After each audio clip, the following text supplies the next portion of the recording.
Em, ¿Qué tal, doctor? ¿Cómo está?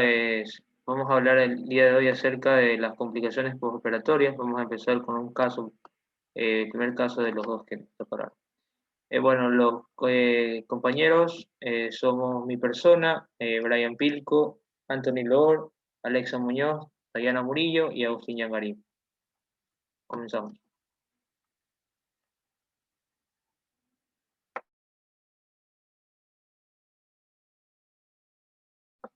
El caso clínico trata acerca de un paciente masculino blanco de 32 años que sufrió un accidente de tránsito y fue anunciado al salón de operaciones con el diagnóstico de traumatismo craneoencefálico grave, con fractura deprimida complicada para esquirolectomía, TOILEC y plastía dural.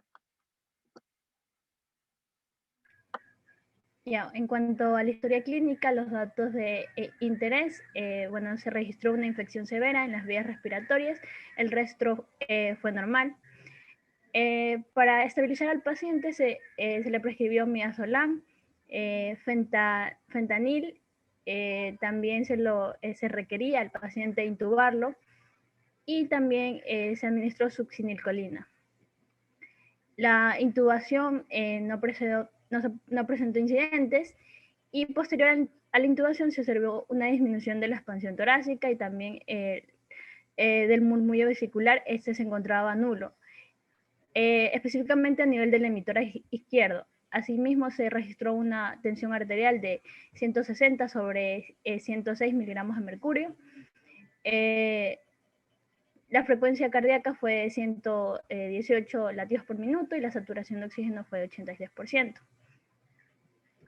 Además, se solicitó también dentro de los exámenes complementarios radiografía de tórax y bueno, esa se evidenció una disminución de la transparencia pulmonar.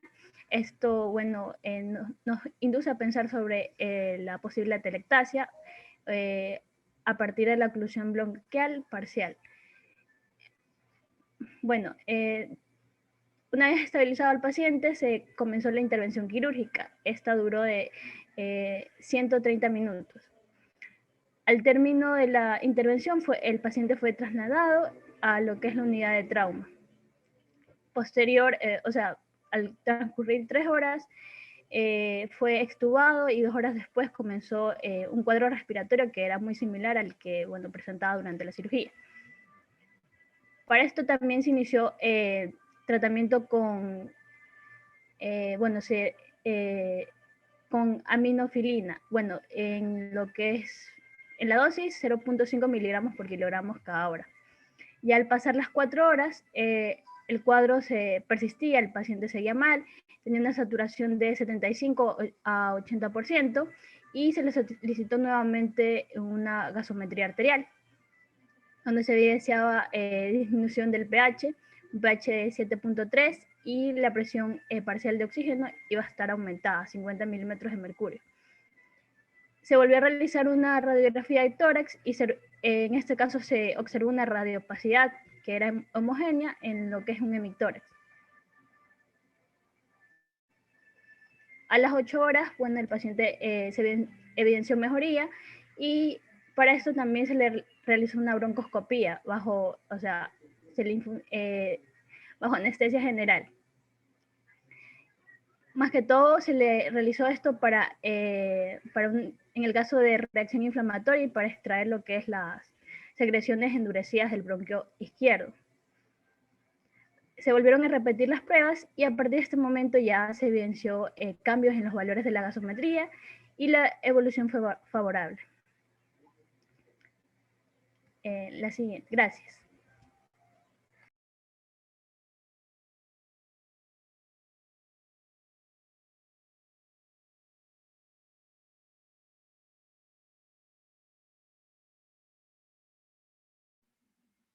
El diagnóstico, el estudio más importante que se debe realizar en estos pacientes con presunción de atelectasia como complicación del postoperatorio es una radiografía estándar de tórax, tanto en proyecciones frontales, en este caso una proyección antero-posterior, para mejor observación de los apex y una proyección lateral. donde se va a poder observar la pérdida de aire o pérdida de aireación del espacio alveolar. Otra prueba de diagnóstico efectiva puede ser una broncoscopía, en la que podemos ubicar una gran cantidad de moco y de igual forma ambas pruebas de diagnóstico marcan una presunción diagnóstica de atelectasia.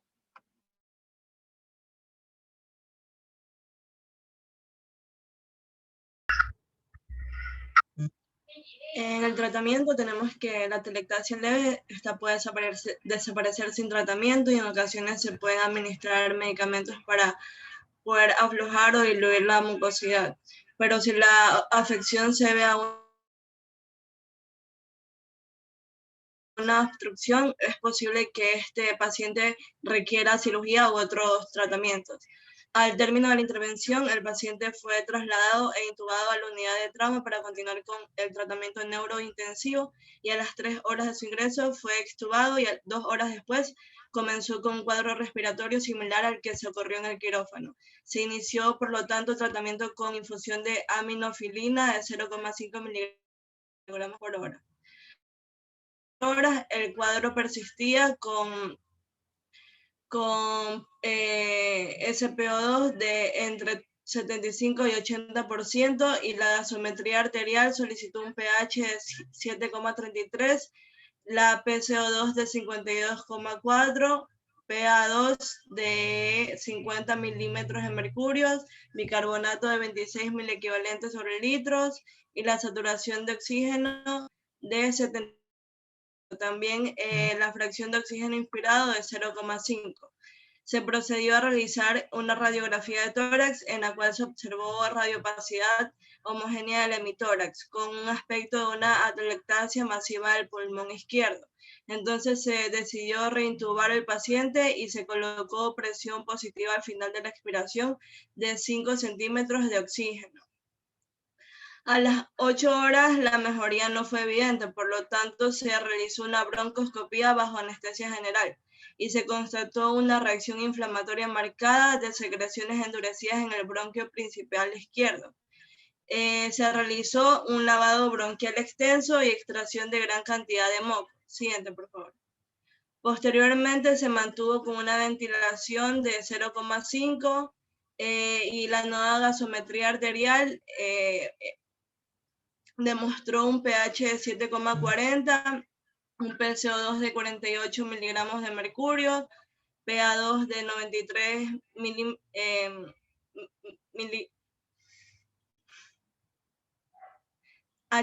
bicarbonato de 30 miliequivalentes sobre litros y una saturación de oxígeno de 97%. A partir de este momento, su evolución fue favorable y a las 48 horas se procedió a realizar una radiografía evolutiva de tórax en la cual se observó reexpansión pulmonar y pequeñas lesiones exudativas en el hemitórax izquierdo. El paciente permaneció 7 días en la unidad de trauma y posteriormente fue enviado a la sala de neurocirugía, en los cuales 8 días después fue dado de alta en condiciones satisfactorias.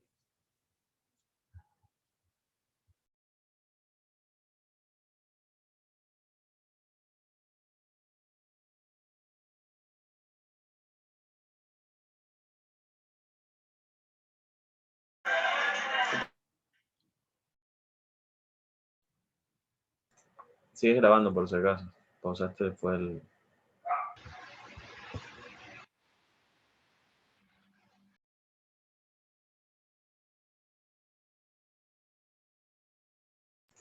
Cámbiate el nombre.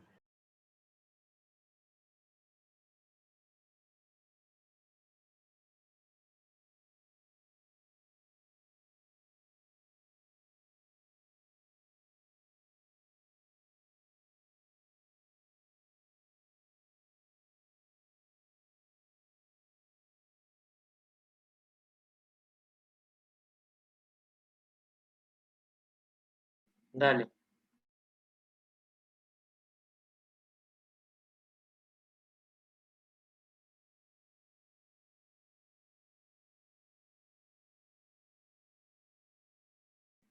Estás con el Tienes tu micrófono micrófono apagado. apagado. Dale otra vez. 1, 2, 3. Para continuar tenemos lo que es el pronóstico. Ya, se espera una evolución favorable. En las primeras 48 horas se debe realizar una radiografía evolutiva de tórax, solicitar una gasometría donde se esperan ver valores normales en la saturación parcial de oxígeno al 99%. También evaluar su estado de conciencia y respuesta en la escala de Glasgow. El paciente puede permanecer de 6 a 7 días en la unidad de trauma, pero dependerá más de su evolución. Posteriormente debe ser enviado a la sala de neurocirugía para controlarlo y chequearlo. Por último, podrá ser dado de alta según las condiciones, el juicio del médico, en condiciones que permitan dicha acción entre más o menos 7 a 8 días. Gracias.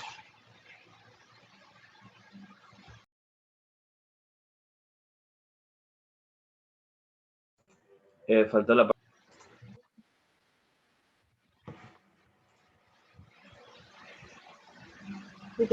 para continuar y consolidar un poco el concepto de atelectasia. Bueno, primero la atelectasia constituye una de las complicaciones postoperatorias más comunes. Podemos definir la atelectasia como un cierre o un colapso de las unidades pulmonares. Este colapso puede ser localizado, es decir, puede ser en un segmento, en un lóbulo o incluso en un pulmón. Y cuando son este tipo de lesiones o afecciones, estas se conocen como macroatelectasia. Esta afección aparece entre las 24 y 48 horas posteriores a la operación. Aunque hay indicios que esta comienza mucho antes, es decir, comienza desde la mesa operatoria durante la anestesia. Esto según algunos autores.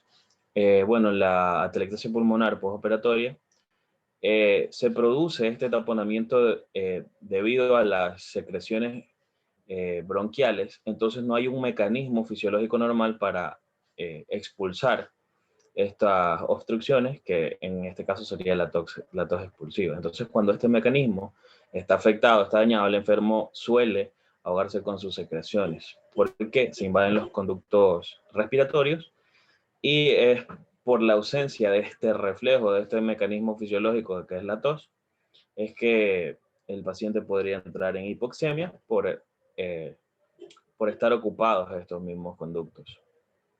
Gracias.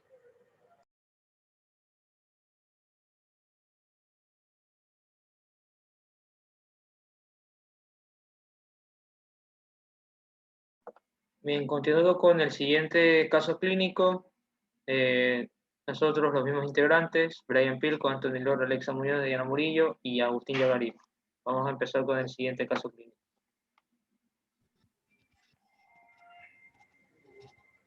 Bueno, ahora hablando sobre los aspectos generales de la historia clínica, datos que debemos destacar en este paciente, por ejemplo, la edad. Vamos a destacar también hábitos defecatorios, cuántas veces al día, o bueno, cuántas defecaciones al día y cuántas defecaciones a la semana tiene, qué alimentos suele consumir con mayor frecuencia, a qué horarios los consume, esto para determinar si son alimentos ricos en fibras, en proteínas, etc. Si ha tenido alteraciones hematológicas previas y en caso de tener una enfermedad inflamatoria intestinal diagnosticada, tener este dato en cuenta o que tenga antecedentes, ya sean personales o familiares, de alguna enfermedad inflamatoria intestinal. Siguiente, por favor. Bueno, tenemos el caso clínico de un paciente varón de 31 años sin antecedentes personales de interés que presentó en el curso de 2 meses 3 episodios de diverticulitis aguda sigmoide, que fue tratada de manera ambulatoria con antibióticos. Entonces se decide la intervención quirúrgica en el último episodio, realizándose una sigmoidectomía laparoscópica con la incisión de Van Zyl accesoria, con una anastomosis término-terminal mecánica. En el postoperatorio inmediato, a las 4 horas del fin de la intervención quirúrgica, el paciente inicia con un cuadro de rectorragias francas y tras esto empieza a anemizar con 4 puntos disminuyendo así 4 puntos de la hemoglobina y también genera taquicardia. se decide una revisión quirúrgica dada la inestabilidad hemodinámica del paciente. Y bueno, el paciente actualmente no presenta nuevos episodios de rectorragias hasta el 7º día del postoperatorio, en el que se le va a realizar una nueva, en el que él realiza una nueva deposición hemorrágica. Y se decide a través de esto realizar una revisión endoscópica de la anastomosis. Gracias.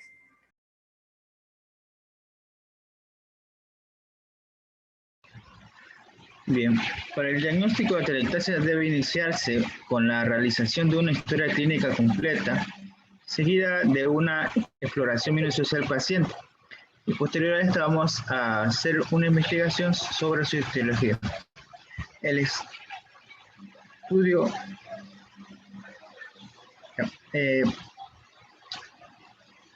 más importante va a ser lo que es el estudio de laboratorio, el cual vamos a encontrar una caída de la hemoglobina mayor al 20%. También vamos a encontrar un aumento en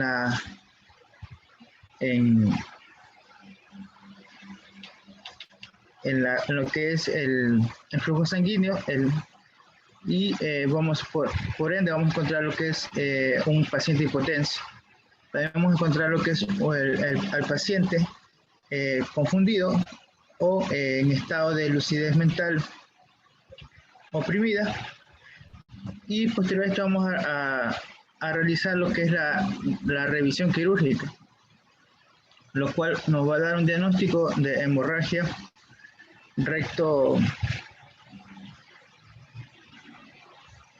rectal, y podemos seguir con el tratamiento.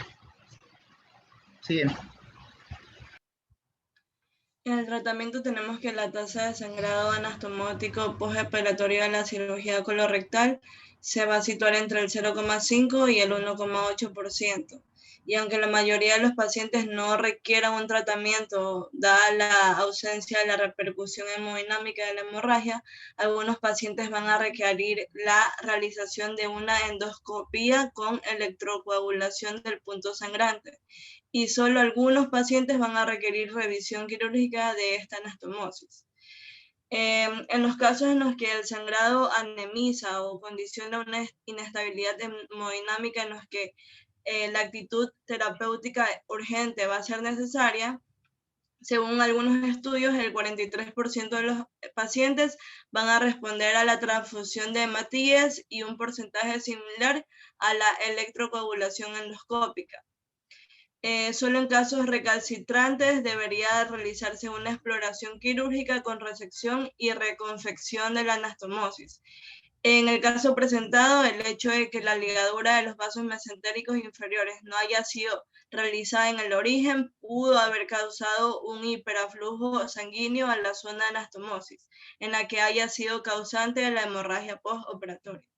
Gracias.